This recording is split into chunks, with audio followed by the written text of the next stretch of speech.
Hi, in this Synth Secrets, we tackle the sounds of an undisputed heavyweight, Blawan, and make a synth patch heavily inspired by his brilliant track 993. For over a decade, we've appreciated Blawan's approach to music production, undulating, angular, raw and saturated. Even in his breakout dubstep single Fram, there was a clear foreshadowing of the sound that would become his signature style, a style that was distilled and presented in his 2018 debut album, Wet Will Always Dry.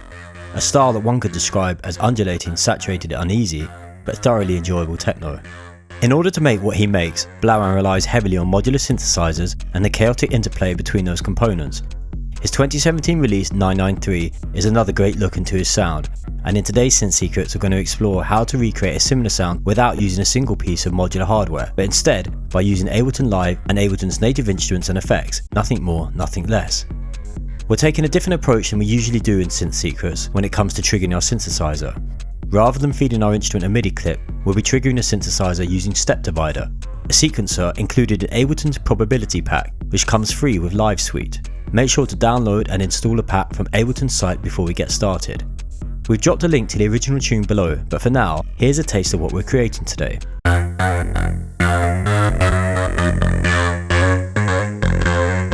And here it is in the context of a tune.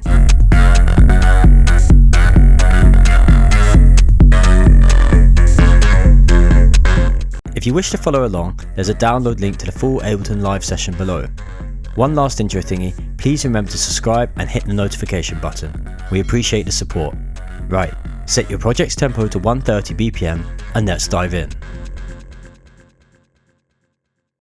Step Divider is in essence a Euclidean sequencer, a type of sequencer that's quite popular in the modular synthesizer world, which allows us to create interweaving rhythms that never play the same way twice. Since you can't get any sound without a sequencer, let's start there. Pull up an instance of Step Divider, as well as an instance of Wavetable on the same MIDI track. In Wavetable, set the oscillator shape to a sawtooth wave, and change the voicing of the synth from poly to mono. Hit play in Ableton, you'll hear nothing. Now, on the bottom two rows of Step Divider, set the note value to F. On the bottom row, change the div, for divisions, value from 8 to 18. On the next row up, change the div value to 10. What we've done is told the sequencer that instead of two very traditional 8-step sequences, we want an 18-step sequence and a 10-step sequence to play in tandem. Now, activate some of the steps in the sequence to match what you see on the screen. Hit play. Now we're getting sound. Listen to a few bars of this up against a 4 to the floor kick pattern, and you'll start to see how this type of sequence gives you results that change over time.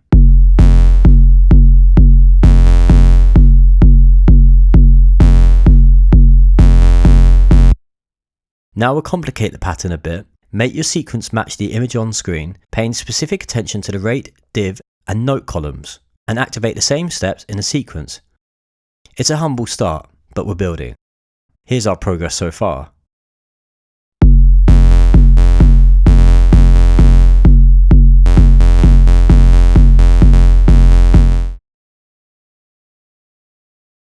Our first sequencer simply drives the bass of the sound. Next, we're going to add a second instance of Step Divider that will trigger the higher notes in the sequence. Pull in a second instance of Step Divider onto the same track and build the sequence like you see on screen. This might take a second and you don't have to copy precisely. Use it as a guide to do your own thing. Now this part is important. Notice the change in the octave section right under the word probability towards the right hand side. We've moved the slider down to 0 in the first column, labelled -2, and we've moved the slider all the way up in the second column, labelled -1. What we've done is told the second sequencer to trigger notes 1 octave higher than the first sequencer 100% of the time. Hit play and you'll be met with a chaotic warbling. The only thing giving any hint of structure is the kick drum. But don't worry, we're now set about taming this synth and make something useful out of it. Here's our progress so far.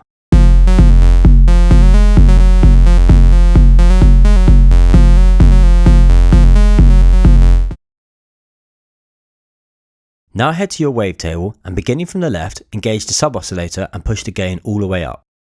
Now move to the oscillator section and set the semi parameter to -12, shifting the synthesizer's pitch down a full octave. Now, move over to the filter section. Change the filter circuit style from clean to PRD. Set the resonance to about 50% and the drive to max. Then set the cutoff frequency to about 200 Hz. The PRD circuit is a bit of a nasty one when pushed.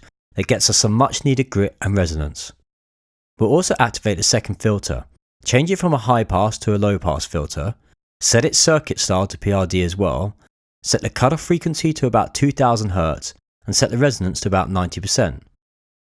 On the far right, pull the volume down to about -20 decibels. Set the unison mode to phase sync at about 25% and set the glide to about 25 milliseconds. Your patch should look something like this, and the sound it creates is finally starting to resemble techno. Here's our progress so far.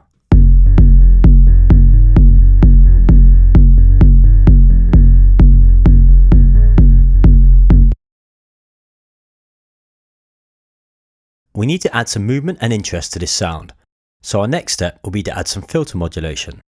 First, we're going to visit the Matrix tab of the Modulation section, and we're going to briefly click on the Frequency knob for Filter 1, which will make Filter 1 frequency appear as a row in the matrix.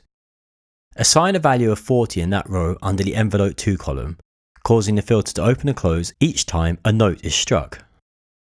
Then we need to visit the Mod Matrix section of Wavetable and select the MIDI tab. Set the value in the Velocity column of the Filter 1 frequency row to 30. Now, variations in note velocity will cause variations in filter cutoff frequency. Then, set the value of the note column to 55. Now the filter will open and close based on the pitch of the incoming note. Finally, we're going to change the values in the bell range section of our sequencers. Step Divider outputs a random velocity value between the two values in the bell range section every time a note is triggered. We want to make sure our bass sequence isn't firing off high velocity notes that open the filter too much, and conversely, we want our second sequencer to have a bit more of an undulating and unpredictable sound, so a lot of velocity variation will help us achieve that. The velocity range section of our first sequencer should look like this. The velocity range section of our second sequencer should look like this. Here's our progress so far.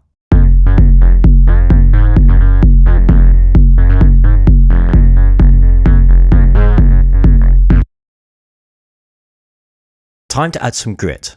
Pull in an instance of erosion, a great audio effect that distorts incoming signal. Set the mode to wide noise and set the freak parameter to about 9000 Hz. Make sure the width is at 0.30 and bring the amount up to 10. That should add some character. And let's add a drum bus as well, which gives another analog sounding gain stage we can drive to add some life to the sound. Set the drive to about 45% and the damp to 3 kHz. We'll get some nice saturation this way, and the damping feature allows us to roll off a lot of unnecessary high frequency information and warm up the sound. Here's our progress so far.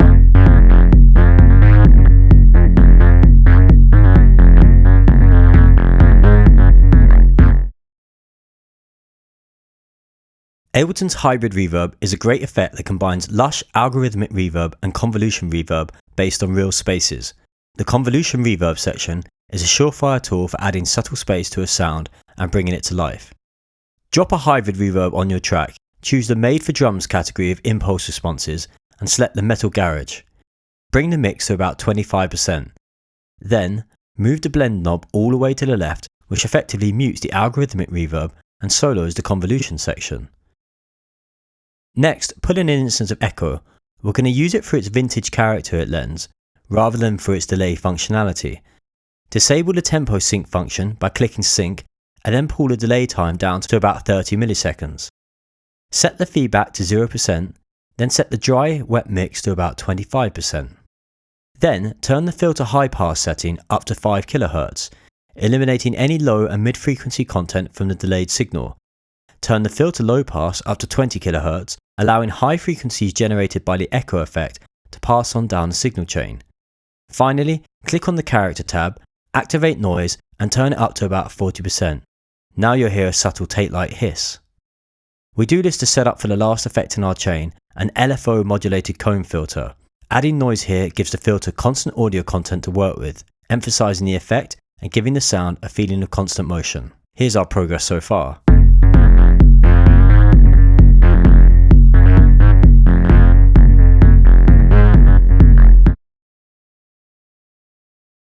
The final and very audible change we'll make to the sound is to apply our modulated filter at the end of the chain. For the purpose of this video, we'll use a free rack created by Wuxia. You can download his whole collection of filter racks with the link below, and we love his work, so we hope you support him. The rack makes use of Live's auto filter and audio effects rack devices to accomplish a great sound. Add the comb filter 2x EQ rack to the end of your synth's signal chain. Then add an LFO Max for Live device to your channel. Click Map on the LFO, then click on the frequency knob on the filter rack. You'll hear a whooshing sound issuing from your speakers that persists even when the session is paused. That's the way it's supposed to work. Now set the LFO rate to 0.10 Hz, the depth to 8% and the offset to 65%. You'll notice that the effect is drastically tamed, and now when you play the synth part, it has a modulating vowel-like quality.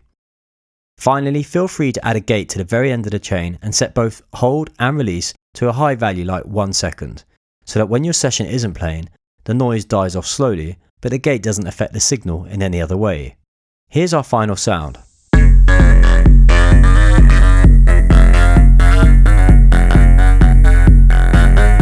here it is in the context of a tune.